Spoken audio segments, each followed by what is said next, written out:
Let's return to This Week in America. Here's your host, Rick Bratton. Read My Lips, No New Taxes from Daniel Ostrander is a compelling deep dive into the 1990 budget deal from President Bush's administration. With historical insight and honesty, Daniel explores how the president's decision to raise taxes, despite his campaign promise, was a decisive moment in American economic history. Daniel is a retired professor of history with 38 years of teaching experience at Butte College. Renowned for his in-depth analysis of U.S. presidents' leadership, he has personally interacted with 9 presidents, getting rare insight into their leadership style and policies.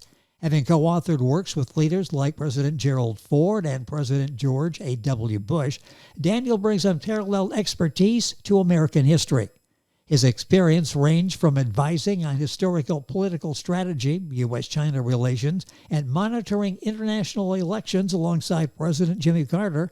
His dedication to preserving historical accuracy and contextual understanding has inspired countless students and readers. Daniel Ostrander, historian with a front-row seat to presidential power and author of Read My Lips, No New Taxes, back with us on This Week in America. Dan, a pleasure to have you back. So much more to talk about. Thank you for joining us once again. Yeah, well, thank you. I really appreciate the opportunity, and I enjoy it. You know, and I love talking about the presidents and American history and so forth, and sharing my experiences and ideas. And I love to hear you talk. This is what we'll get into it during the course of the conversation. Worked with 9 presidents. For George Bush, you were the one that he trusted to write this story. Let's first of all start about the inspiration. Why did you decide this moment in history, Read My Lips, No New Taxes, was book material? Okay, the thing that really bothered me about this is the way that the media was manipulating people. And the Democratic Party, and the Republican Party were both reacting to what Bush did. Neither party nor the media understood what a great personal sacrifice he was making, and that he had the vision to see the problem that was coming down the road. And that was if the budget agreement wasn't created between Congress and the president, there'd be a sequestration problem. In other words, the government would come in and have to cut, according to a 1990 law passed by Congress, 10% across the board. And that would include Social Security, national defense, etc. And also Bush was personally opposed to large deficits. And he was opposed to taxes as well. But the conservatives in the Reagan administration were always leery of Bush, but anyway, I felt that he really got a raw deal on this, and the society really needed to understand his leadership, and that this was not significant just for him, but for future presidents, because people get manipulated by the media and by party politics, Democrats and Republicans both. And so I felt that the ideology and the media manipulation needed to be clarified. And so that's what I did. How did you get President Bush on board with this? I mentioned this was the only book written with former President George Bush's famous quote, Read My Lips, and him talking about it. Why do you think he decided to let you write this story? Well, before I do that, I'd just like to read a quote here by Bush, why he did this and so forth, because I think it's really important. He said, "It's not a tough decision. It's not an easy decision I've made, but it's the right decision. So I'm disappointed they didn't do it my way, but I'm in here to do what is best for the country. And what is best for the country is to get this deficit under control, to get this economy moving again, and to see people at jobs, not on some welfare lines. And that's what's at stake here, the economic soundness of the American economy." And so that's how Bush felt. And that was a great statement. And he was doing it for the national interest. Yes. Now, how did I get Bush to go along with this book? Well, it shows that this is something everyone in your audience ought to keep in mind. I'm a community college instructor. I was sitting in my office one day and wanted to find out if Bush was going to write his memoirs. And so, even though I'd met a number of presidents and was on a couple of presidential boards, I'm still politically not a big player. So anyway, I called up Bush's office and I lucked out and I got his chief of staff. And I said, is he going to write his memoirs? And she said, no. And I said, why? He said, he doesn't like to write. And I said, this is really important. He has to write about Read My Lips. The American people need to understand that, not just for him, but for future presidents when these situations come up. People just won't believe what the media has to say or what either party has to say. They'll try to look behind it. Did he gain anything politically? Did he gain anything personally? And the answer in both those is no. They look at the facts and try to understand what made him do this. And so anyway, I gave her, when I teach U.S. history, I give historical parallels. I use U.S. history to teach critical thinking. I think that's one of the big things that's missing in our society today is people don't have or use critical thinking skills, and They just kind of go along with the media, party politics. And so I don't talk about who discovered what island here or there or whatever the case may be. So like whenever I talked about Thomas Jefferson and the Louisiana Purchase, I talked about George Sr. and the Read My Lips, No New Taxes. There's a definite historical parallel there. And so I give students some tools to be able to understand future problems. So with Jefferson, he was a conservative Republican. There was Republicans and the Federalists during that time period. So his party was called a Republican. Today it'd be considered Democratic. And so nowhere in the Constitution does a president have the power to buy land. And Jefferson was a strict interpretationist of the Constitution. But he saw that this purchase of Louisiana was directly in the national interest of this country. So Jefferson stepped outside his own personal beliefs. He had the vision to see that the country needed to move in this direction. And he acted. He had the guts to act upon that vision. And he bought Louisiana. The same is true with George Bush. He saw that the country was moving in a disastrous position, that there was going to be a sequestration, there was going to be a financial crisis, and this deficit could not continue to grow. And so he had the vision to see that he had to go against Read My Lips, and he had the guts to do it. And even though it went against everything in his internal belief system, he still had the guts to do it. And the struggle that he went through, I spent a lot of time talking to him about this, and he knew he had to make a decision, and it was a very painful decision for him. But anyway, so I gave that parallel to his chief of staff, and she said, will you do me a favor? And I said, what? She said, will you write the president a letter, and I'll see that he gets it, and explained all this. So I did. So I then got a letter back from Bush saying, thanks, but no thanks. So, because I encouraged him to write his memoirs, and I encouraged him to write about Read My Lips. So shortly before that, I was on the President's Council of President Nixon's library, and I was at a conference that he was putting on, and Brent Scowcroft was there, and he was on Nixon's, not Nixon's, but he was the National Security Advisor for both Ford and Bush. And I had gotten President Ford previously to come to Butte College and put on a workshop for me on the War Powers Resolution. And so we then turned that into a book. And Scowcroft was in the book. So when I was at the Nixon conference, I came up to Scowcroft and asked him to sign the book. And he took a look at the book. He says, I got this book. President Ford gave me this book. This is a great book. And I said, well, I wrote it. And So he really complimented me on the book. And so I told him that I would like to do the same thing with President Bush. You know, this book that Ford signed, that the two of us did, was a limited edition. He signed them all. And then we sold it, and the money went to the college scholarship fund. So nobody made any money. We got the expenses paid, but that was it. Yes.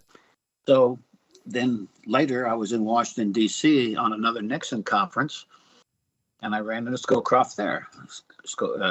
Conference on foreign policy in Washington, D.C. And we were talking. He says, well, how's your book coming with Bush? And I said, it's not. He says, I'll tell you what, you write Bush again and you copy me. So I did. Next thing I know, I get a call from Bush's chief of staff, and she says, the president wants to talk to you. I'll never forget. And I go, now? And she says, yes, now. So President Bush got on the line, and he said, Dan, I'll do a book with you, but I don't want to do it on that topic. He said that was just very painful. And so I gave him the Thomas Jefferson lecture. So after I gave him the Thomas Jefferson lecture and comparing him to Thomas Jefferson, he agreed to do the book, but he made me write a one-page summary of why the book. So I did, and he agreed.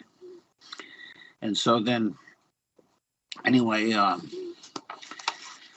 we're going to find that I was going to write a paper on him, and for Hofstra University, it was on his presidency. They have one of the best conferences, or they had, I don't know if they still do them, in the country on the presidents. On one side of the table, they have practitioners, like people from the president's administration. Oh, yes. On the other side of the table, they have theorists, educators like myself, and they battle it out, theory versus reality. These guys are playing in the trenches, and we're sitting up there in the Ivy Tower talking about it, yes. And the theory doesn't always match reality. So that's what's so interesting about it. So anyway, I wanted to write a paper about Bush and read my lips. And so he agreed, and the paper actually ended up turning into a book. And then Bush asked me to represent him and sit on his side of the table at Hofstra. And he told me, he says, you're the only person I'm talking to.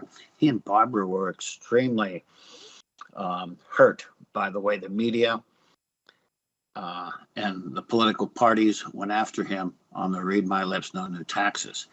Even when the economy was starting to improve, and it was improving very slowly. In fact, I have a graph in the textbook showing how the economy is gradually improving. There were no positive words coming out about that.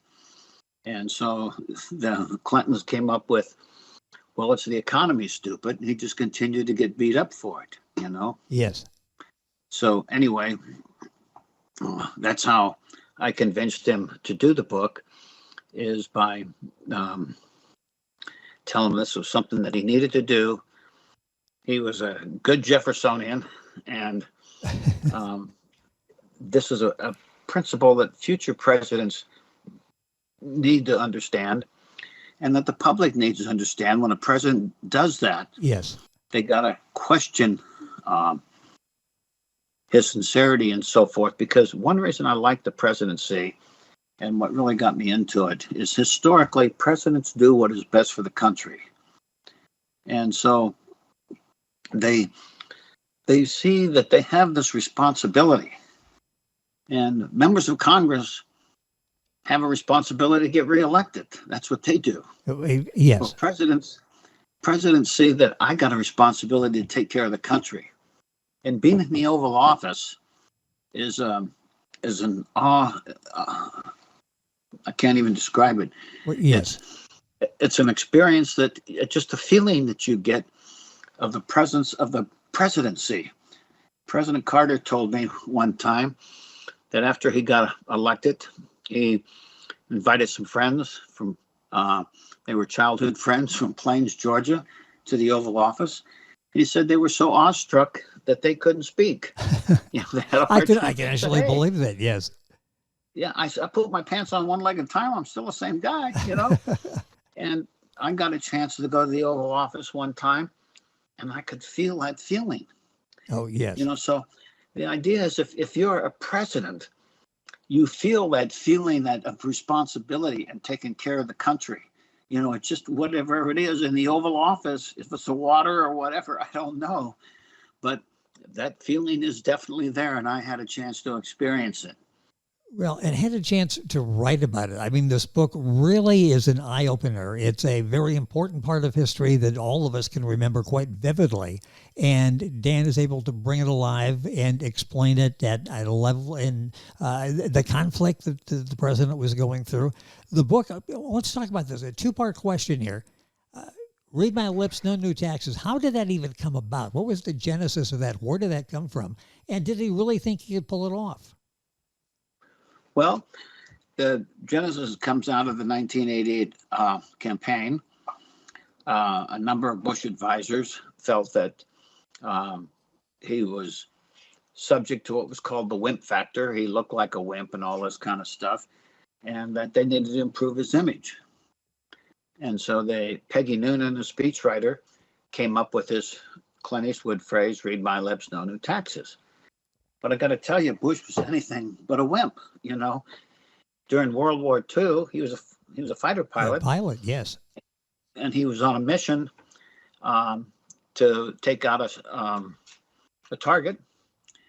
And while they were getting close to that mission, his plane got shot down. So even though his plane was shot, he finished the mission. And then he and his co-pilot tried to bail out. And his co-pilot died because he hit his head against the canopy. Bush was able to get out, landed in the ocean, and a submarine picked him up. But I mean, this guy was not a wimp, Yes. And yet they felt that because he was a nice guy and he was humble. And one of the things that he didn't do very well is defend himself on the Read My Lips. I mean, he made a lot of statements, but he wasn't aggressive in pursuing that, because he told me one time, my mom told me not to be braggadocious. So he couldn't feel like he could brag about himself. Yeah. But anyway, that's how the phrase came about. No new taxes helped Bush through the Reagan Revolution appease the conservatives. Some people like Dick Darman, who's head of the Office of Management and Budget, didn't think it would work. Other people like Jack Kemp and Phil Graham felt it would work. And so Bush had reason to think that it might work, and how he could do that without having to raise taxes. And that is what a phrase is called the flexible freeze. The flexible freeze would freeze overall spending across the board. And while everything was frozen, then you decide which programs would receive an increase, which programs would receive a decrease. And then as the economy grew and you got this extra funding, you would fund certain programs, but you would only fund it within the inflation rate. And the Congressional Budget Office predicted between 1990 and 1994, when Bush was that the GDP would grow by 19.5%. And so there was belief there then that the economic growth in the economy could be used to fund different parts of the government, and that the flexible freeze would work. Plus, it was good campaign rhetoric. And so in politics, image can become reality. Yes. And so Bush felt that, well, this sounds like it'll work. His people and his staff told him it would work. Other people said it wouldn't work. Well, we don't know unless we try. So let's give it a try. So that's what he did. He gave it a try, and it didn't work. It worked eventually, but Clinton got the benefit of it. Well, yes. Yes. And Clinton and Bush became very good friends. And Clinton acknowledges, I had a discussion with him about this, he acknowledges that Bush laid the foundation for his successful economic run during his presidency. That's an amazing story, and they all come to life. This is such an interesting read, or an interesting time in our history. Read My Lips, No New Taxes. The second book, and we've had Dan and talk about this a couple of weeks ago, George W. Bush and the 2007-2008 Financial Crisis and a Brief History of American Economic Development. Both these books are available wherever books are sold. And Dan's website is very simple, danostranderbooks.com. And you can, the book available, of course, wherever books are sold, but you can get information and order the books there as well. So he's faced with this dilemma, and we're rapidly running out of time, but I want to hit on this. He really has to decide, do I do what has to be done, what I firmly believe has to be done, go back on the statement I had made about no new taxes, and really go back on my core belief as a politician? How difficult, and it sounds like he struggled with this really basically probably for the rest of his days. He did. He told me he didn't want to write about this because it was so painful. Yes. And but the reason that drove him to do it, again, is I can read a brief quote from him. He says, I will sign this agreement because for the first time it makes significant long-term cuts in the federal spending that should have a positive impact on America's economy. Someone has to do the country's business for the overall good, and these outrageous deficits can't be permitted to go on and on and on and on. I'm worried about international markets. I'm worried about this country, the opinion that it can't take care of its financial business. It's a tough decision. It's not an easy decision I've made, but it's the right decision. So I'm disappointed that they don't see it my way, but I'm here to do what is best for the country. And what's best for the country is to get this deficit under control, to get the economy moving again and get people at work again. And so for Norquist to call Bush a liar when he's talking like that, it's just unbelievable, Yes. But anyway, and then Bush staff told him before he signed off on the bill that there's been a lot of great one-term presidents. And his response is, well, we must do the right thing for good governance. And that's why I like the presidencies, because that's what most presidents try to do. And that's what Bush did. A real lesson in leadership. And you've got a chapter in the book talking about the politics involved in this and presidential leadership. And we've talked about it on both of these interviews here. And you've had a unique perspective in that. What did you learn? What came out of this that was interesting? You follow this. So was there anything that came out that you really weren't aware of? Yes. This was really interesting, and I think people will enjoy this. And so I said, Bush, leadership, presidential leadership, or leadership in general, is you got to have the vision to see which direction to go. Yes. I always compare it to a quarterback on a football field, having a vision to see the open man, having the guts to throw the pass, having the guts to carry out that decision. And that's what Bush did. In the early 1990s, Bush saw the emerging deficit structural problem. He saw that he was going to have to do something to avoid the sequester. And so he was going to have to negotiate with Tom Foley and the Democrats. What Bush did was he appointed Newt Gingrich, a conservative Republican, to the negotiating team to help negotiate a solution. And so if Gingrich agreed to it, and he was a conservative Republican, then Bush felt other conservative Republicans would agree to it. Yes. So then what happened is Gingrich agreed to the final Bush-Foley budget compromise. On the first Bush-Foley budget, he agreed to that compromise. But before it went to a vote in Congress. On October 5th, when it went to a vote in Congress, Gingrich led an organized coalition of Republicans and liberal Democrats to oppose the budget. And so the budget was defeated 254 to 179. And you find only 71 out of 186 Republicans voted for it. 108 Democrats voted for it. So if Gingrich betrayed Bush, which I found really interesting. And as a result, the first Bush-Foley budget failed. Democrats then knew that Bush was in a weakened position. Members of his own party wouldn't even support him. So they came up with a second Bush-Foley budget, which really jacked up the taxes and made it even more painful for Bush. And it took everything in his soul. He really labored on whether to sign that bill or not. But if he didn't, he knew that there would be a sequester that could really hurt the country. And so as a result, he ended up signing it. And what people don't hardly ever mentioned is this thing about the sequester where there were going to be cuts across the board. So the 1985 budget agreement created a situation where both parties and Congress and the president would be forced to negotiate, or you'd have the sequester.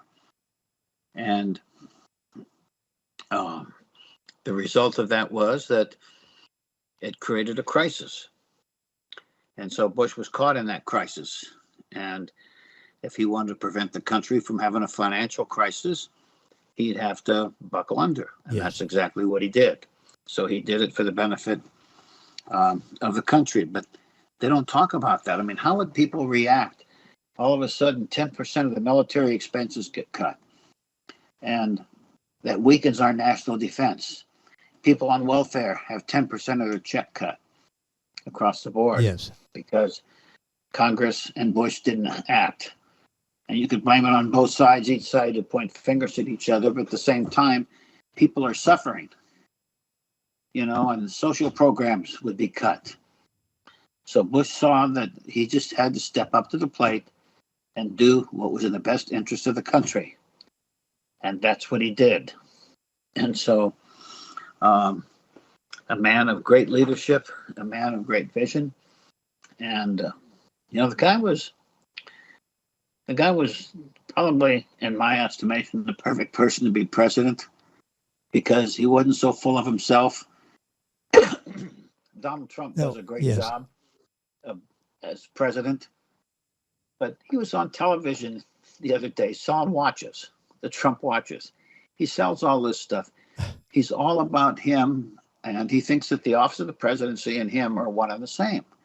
And one of the points that Bush Sr. made was that the office of the presidency is more important than the man. And so it was the purpose of the president to uphold the dignity of that office. And so you don't go out selling merchandise. You don't go out and sell out the office to get reelected. And that's what Norquist accused Bush of doing, going against read my lips, no new taxes so he could get reelected. And that's just not true. And so Bush was a great leader, a very humble person. As I said, well, the way we did the book is he asked me to be the ghostwriter. And so my wife and I researched things, interviewed him a number of times, put the book together, and then went back and said, okay, here's the final product. His response was, I can't say these things about myself. I didn't exaggerate. I had the speeches in the back of the book to back up everything I said, and the quotes and everything. I can't say this about myself. My mom told me not to be braggadocious. So I said, here's what we're going to do. We're going to switch places. I'm going to write the foreword to the book, and this is going to be your book, not my book anymore. See, I was supposed to be his ghostwriter, and it was going to be his book. And so we switched, and he wrote the foreword. So anyway, he's just a very humble person, a very honorable person. And I love the guy. He was just such a great president. Well, we'll learn about him. That's part of the reason that I wrote. My objective here is I want to educate the public about leadership and not to be manipulated by the media or party politics on either side. And so I want people to become critical thinkers and to evaluate and learn from the lessons of history. And that's what I've tried to do in this book, is to give people insight into an historical situation where they can learn from the lessons of history. Well, and that's what I try to do in my other book too. I was going to financial say, crisis. yes, that was the way with the other book that we had talked about, because there were a lot of decisions that had to be made. People had to work together across the aisle to pull this off. They were able to do that, and such amazing insight into George Bush, the president and the man. And I just really enjoyed our conversation today. The time always goes by quickly when you're here. Write another book and we'll talk about something else. I love your perspective on the presidency. You've seen it like most people can only dream about, just interacting with 9 different presidents. Daniel Ostrander, Ostrander, is our guest. DanielOstranderBooks.com is his website.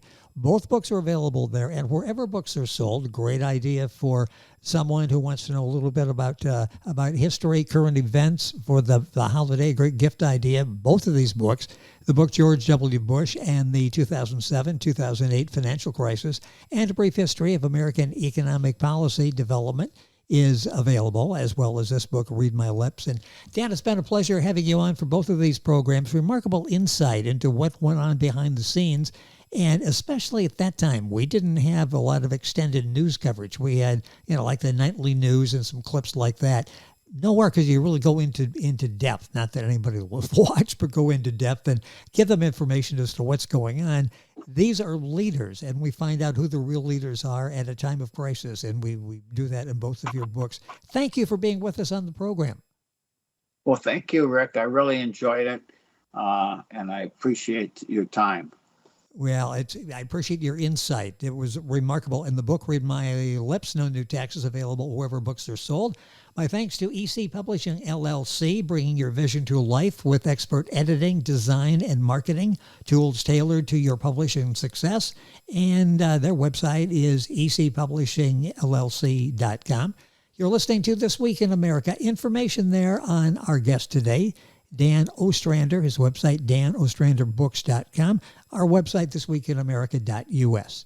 You're listening to This Week in America, and we're back. More right after these messages. This Week in America is online. You can visit our website, thisweekinamerica.us. Scott Pinkerton, associate producer of This Week in America. Jay Anderson, segment producer. Ben Watson, webmaster. Otto Bechet, director of engineering and TV production. This Week in America produced and is a trademark of Blue Funk Broadcasting, LLC. For information on all of our guests and to listen to this week's show, our website again at thisweekinamerica.us. And I'm Sean Bratton, executive producer of This Week in America.